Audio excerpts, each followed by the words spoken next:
Book Stew viewers and listeners. Here I am from home again.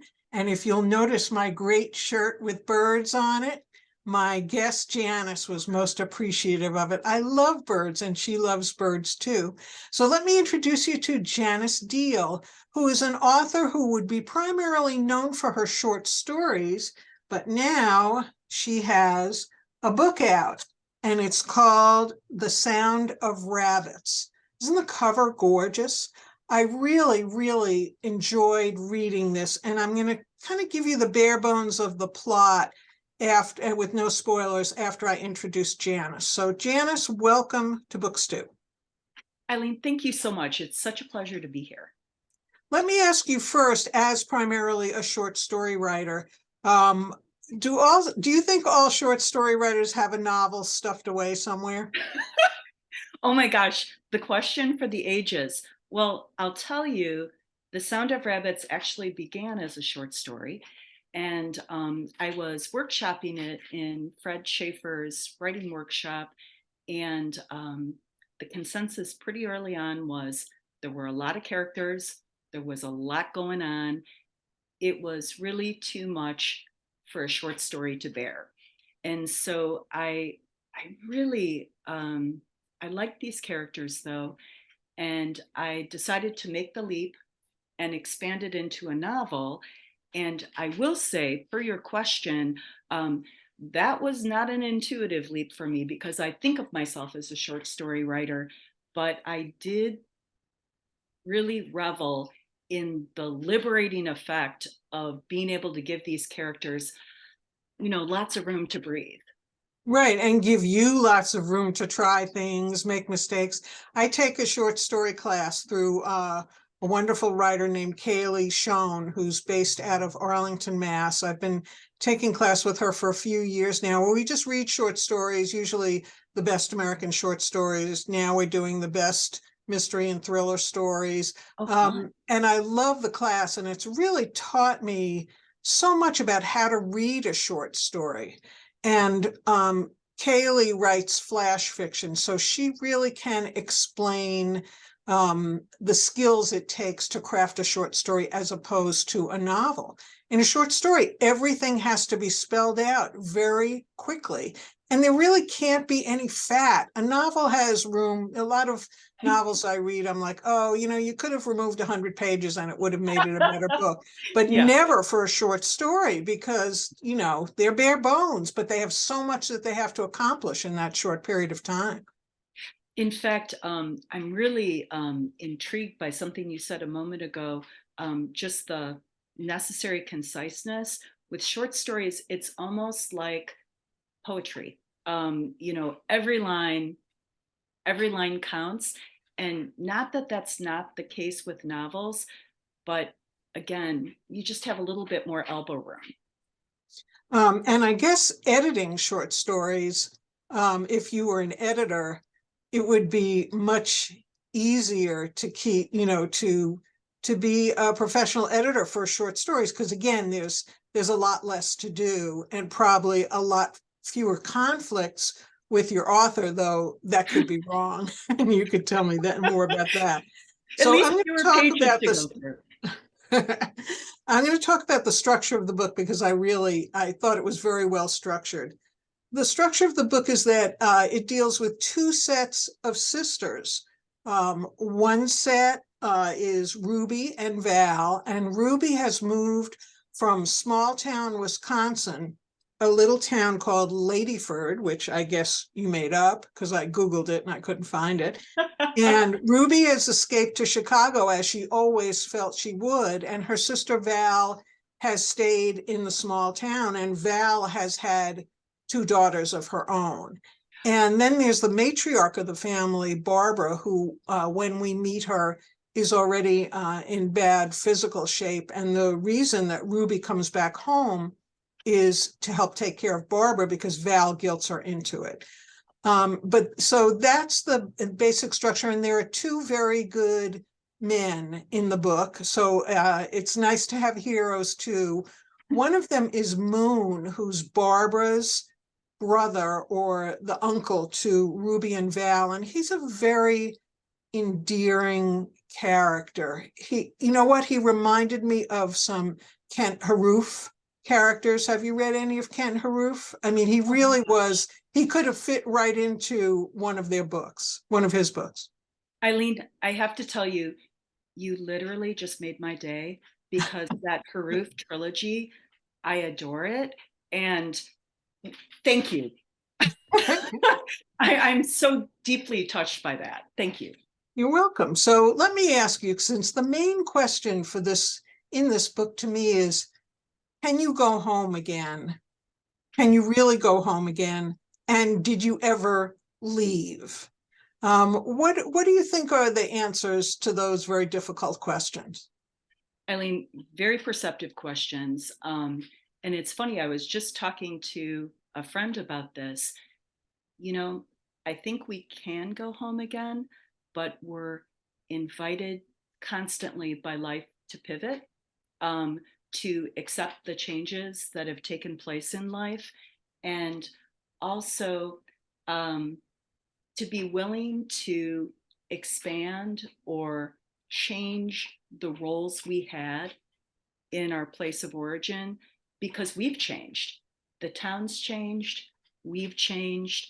And your question kind of gets to the heart of, too, when I was writing this book, you know, there's this series of characters, but I thought of Ladyford as a character too, because it has so profoundly shaped who Ruby is. And you might have mentioned this, man, she could not get out of that town fast enough. And she carried with her this idea of, well, you know, that's my past. And during the course of the book, you know, she realizes we are so shaped by where we come from, you know, for good, for bad, neutral. And it, you know, so our place of origin shapes us. It shapes who we are, but also who we can become. And that was something that really interested me when I was working on the book. So Ruby moves from the small town in Wisconsin to Chicago. Not being from the Midwest and being from the East Coast, I know the trajectory is usually, you know, leave wherever you're from on the East Coast and go to New York, or maybe go to Boston from school. Is Chicago like that for Midwesterners in general, do you think? Like the Mecca? Yeah, you know, that is a really good question. I can't speak for everyone. It definitely was for Ruby. And I think just because of Chicago represents, in the same way New York City and Boston does, you know, a place of becoming, of opportunity, of art. And Ruby, I can't remember if I've mentioned this, you know, her love is music. And when she goes to Chicago, she keeps on thinking, oh, I'm going to make music my career. And she kind of falls into a corporate job that she's actually really good at, but her love is music. And that's what took her there. I loved the contradiction between, you know, adoring music, falling into a corporate job, and then not being able to figure out how to keep a hand in music, to surrender completely to the corporate job. I had that happen to me. I started out running camera for a local cable TV operation, and then they needed an office manager. So I went over to the business side, never going back to local production until Book Stew came about. So and then, you know, I had a long corporate career in banking. So I think if you have creative outlets, you can probably handle it. But I think to go fully corporate or fully creative is very hard on your soul, or a very hard way to make a living. It's yeah, it's an interesting tension, isn't it? And I know that in what you just described, your journey, and in Ruby's journey, the curse was you, Ruby, were really good at this other thing. And, you know, we get rewarded for what we're good at. And it's easy to lose sight of what might have brought you to a place in the first place. When you were writing the book, were Ruby and Val, who are the primary characters, did they come to your mind first because I think having comparisons between Ruby and Val and then Val's two girls sets up a very nice structure. Oh, Eileen, thank you for saying that. I am very interested in how, you know, in any family, you've got siblings, and I wonder if it's just like an evolutionary thing. We all kind of create our own ways so that we stand out in the family. And in the case of Ruby and Val, Ruby was the smart one, and Val was the pretty one, and Dakota and Junie, partly because of their difference in ages. Dakota's like 13. Junie, I think, is about 6. And they're at different stages of development too. And but we also come out of the box a certain way. You know, Ruby's the extrovert, Val's kind of an introvert. Dakota's, she's so passionate. Junie's a pleaser. We all find our roles that work for us in a given situation, and whether we grow or expand on those roles, it's as unique as the individuals. There was one character that I wanted to mention, then I'm going to ask you to do a short reading. There's the character Tim, who just, this was one of the, there's something very funny about him. He's Ruby's ex-boyfriend, and they were a class couple for sure. And then Ruby breaks it off with him when she leaves to go to college, and she doesn't see much of him in her infrequent visits, but this time she's home because her mother is ill, and she runs into Tim. Tim is a dentist, which you could say his kind of bland nature, though nice, that could have been predicted that he would be a dentist. And then it turns out he and his wife also manage a motel. And Ruby is like, but you're a dentist. And he's like, well, in small towns, it takes 2 jobs. And I'm like, what dentist has to work a side gig? But he was very sweet, and it was very funny. And the description of the motel that he managed, and he and his wife lived in like an apartment, the manager's apartment in the hotel. Since I have never lived in a small town, I've never experienced anything like that. Do you have the life experience that kind of built in that very funny scenario? I don't, but I did do some homework, and I still remember, oh my gosh, this was years ago when The Sound of Rabbits was going to be a short story. My husband David and I, we were up in northern Wisconsin, and we were just driving around small towns, and we found a motel. We just passed a motel, and it was classic, like, where the cars drive up right to where the motel rooms are. And I was so taken with that. And actually, Eileen, this is so cool you asked this question. I almost forgot when this all began. It began with the place. It began with the motel, and then it all kind of expanded from that. And I do want to also say, I just adore you. Not only did you bring up Kent Haroof, but you mentioned the humor. And in a book that, can be kind of bleak or dark, the themes of mortality, I do think it's funny sometimes too. And I'm so glad you picked up on that. Well, there were so many interactions, with Ruby going home or trying to go home, and Val being the one who had been there all along, where, Ruby would be kind of clueless about what was going on, and Val would be like, well, if you'd only stuck around here and helped me take care of Barbara, the mother, then you'd know this and you wouldn't have to ask me questions. But I'm going to ask you now to do that short reading, and you'll have to do some setup. But Okay. This was a part that I just really loved. And it's funny that now hearing about you going to northern Wisconsin and just driving around in the motel, being the inspiration, this is a driving section of the book. It's thank you, Eileen. This passage of the book takes place pretty early on. Ruby has gotten a call from Val saying, please come home. Mom's had a setback. So Ruby sets off in the middle of the night. She's driving to Ladyford and she ends up pulling over at a roadside oasis. And when she's there, she's put in mind of, it sparks a memory of when they were both much younger.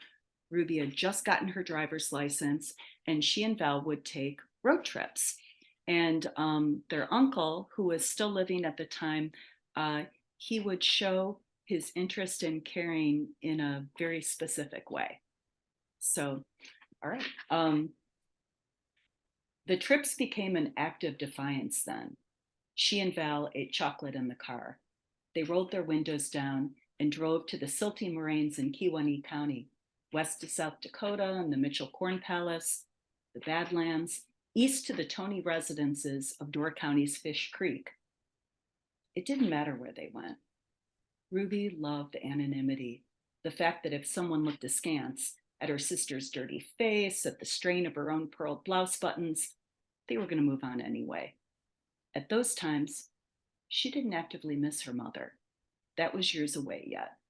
At those times, she and Val planned nothing, sleeping in the car or staying in cheap motels with money that Moon gave them, coming home only in time for Girl Scout camp or Ruby's job at the local movie theater or school, if it was in session.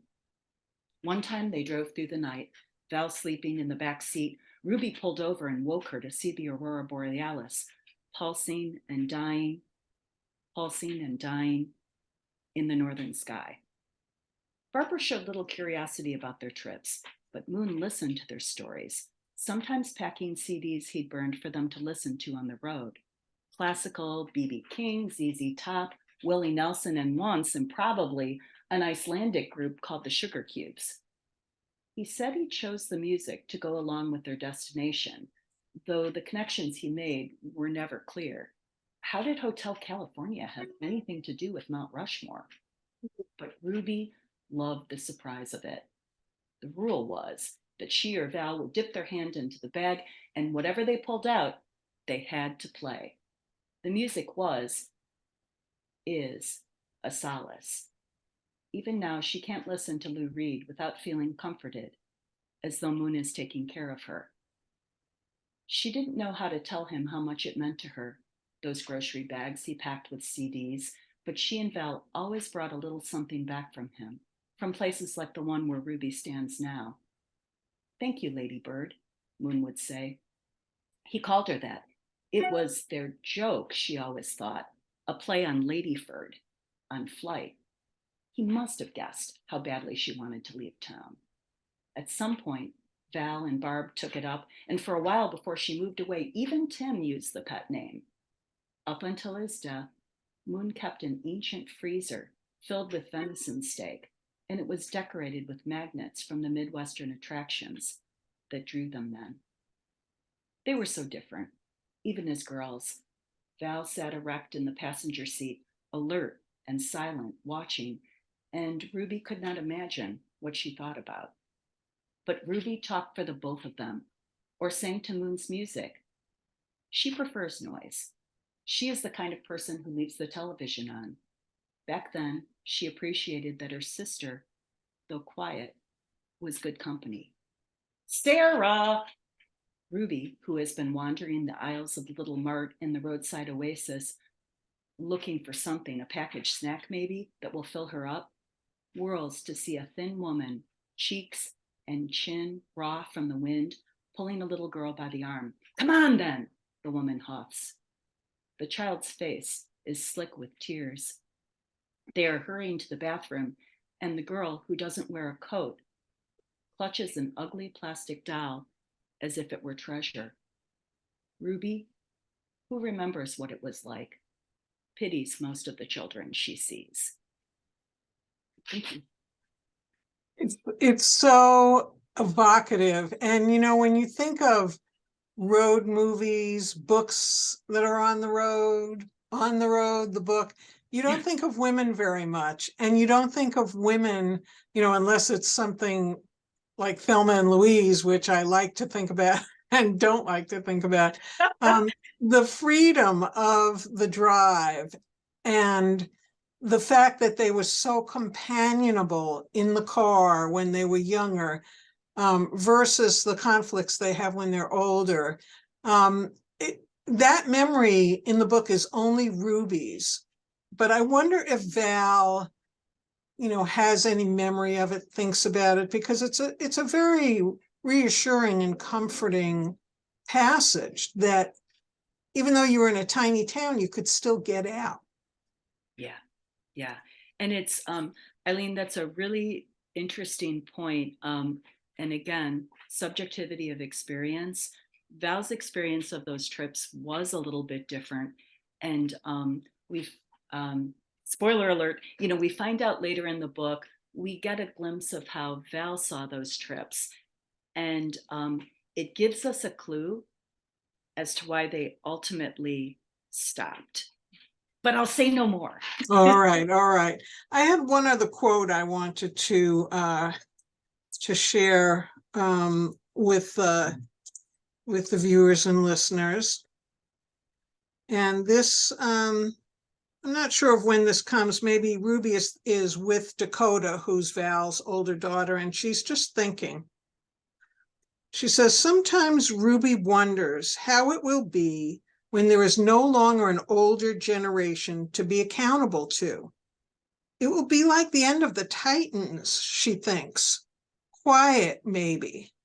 That is something that all of us either have dealt with, will be dealing with, our children will be dealing it. It's just, the endless flow of generations. But I love Greek myths and Greek stories. So to throw the Titans in there, even though in these days it's probably comic book universe, Marvel Titans or something, but I liked her thought about whether it would be quiet or not. And the quieting of one voice, your mother's, your father's, a few voices, aunts and uncles, really leaves such a gap and an empty space. And I think all you can do is fill it up with, with what you remember, hopefully the happy. Yes, very, very well said. And in fact, one of the themes in this book is, as Ruby and Val are experiencing this long goodbye with their mom, who, because of various health issues, is now experiencing memory issues too. Barbara was the kind of mom who saw her children clearly and built them up for who they were. And what happens when your champion is no longer there? You have to look within. And Ruby's at a place in her life when she's being invited to do that, at the same time that she's called back to a town where there are some people who have some axes to grind with her. So, how they see her and how she sees herself as she's kind of trying to define this next chapter, it's kind of it's a brew. Are you finished with these characters, or might you go back to them? Oh my gosh, Eileen, great question. I think I'm done with them, but I've said that before. I have a story collection coming out this fall, and there were these two characters, a mother and daughter. I thought I was done with them. They're in a couple of stories in this collection, and lo and behold, they cropped up again in a novella I was working on. So, sometimes unbidden, these folks come back and they demand to be heard again. Well, Dakota, to me, the 13-year-old, is somebody who, at this stage in the novel, has her whole life in front of her. And I just think she's a perfectly ornery and delicious 13-year-old. So if you ever decide to include her in a short story or even a novel, I'd be really very happy to see her again. Oh my gosh. Well, Dakota and I both. Thank you. All right, well, we're running low on time, so I'm going to show the viewers and listeners again, and the listeners can't see the book cover. The book again is The Sound of Rabbits, and it's available, I assume, on Amazon, but hopefully also at an indie bookstore, because we always like to promote indie bookstores, and hopefully libraries. And what is the name of your short story collection that's going to be coming out? It's called Strange Attractors, and it's once again set in a fictional small town, but the stories are linked. So you start to see characters again. So, don't you think like the literary world, my last question, owes a great debt to Elizabeth Strout for basically bringing to the forefront linked short stories? I mean, maybe Oh, people yes. did them, but even, short story mass experts and renowned short story writers, I'm thinking of Alice Munro. I think she did some linked short stories, but Olive Kittredge was like the first linked short story book I can ever remember reading. It's, oh my gosh, Eileen. Yes. When I read that collection, it blew the doors off the barn for me, because one of the things I remember is in the opening story, I met Olive and I was kind of like, wow, kind of unlikable. And boy, by the end of the book, I loved Olive. And I think it was, in fact, not only the idea of linked stories, but I want to say that seeing Olive from all those different perspectives in those linked stories underlined for me the interest and fascination of multiple perspectives, which then, I explored in the novel. Well, I'm glad you appreciated it just as much as I did, and I'll be looking forward to reading your short story collection. I've had a wonderful time speaking with you, and I hope that will generate some interest in people reading more about the wonderful characters you created, and even the town of Ladyford, which in its own way is pretty fascinating, and the dentist who also manages a motel. So thanks again, Janice, for joining me on Book Stew, and I wish for continued success, and maybe we'll have you back on next year and talk about the short stories, if you'd like. Oh, Eileen, thank you so much. Thanks for spending time with me, with my book, and it's really been a pleasure. All right, Book Stew viewers and listeners, please be on the lookout for Janice's book. I think you'll really enjoy it as much as I did. There's a lot of humor and pathos, which is what small towns are made of. So thanks again, and have a good night.